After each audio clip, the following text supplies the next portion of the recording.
தெரிந்த பழமொழியும் தெரியாத விளக்கமும். பந்திக்கு முந்து படைக்கு பிந்து என்று ஒரு பழமொழி உள்ளது. இந்த பழமொழிக்கு தவறான பொருள் என்ன அப்படின்னா, பந்திக்கு முதல்ல போய் உக்காந்துக்கணும். அப்படி முதல்ல போய் உட்காரல அப்படின்னா பந்தியில் பரிமாறக்கூடிய உணவுகள்லாம் நமக்கு தீந்துரும்.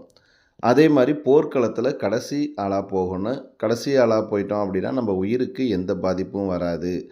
அப்படிங்கிறது தான் பந்திக்கு முந்து படைக்கு பிந்து என்பதற்கான தவறான பொருள்.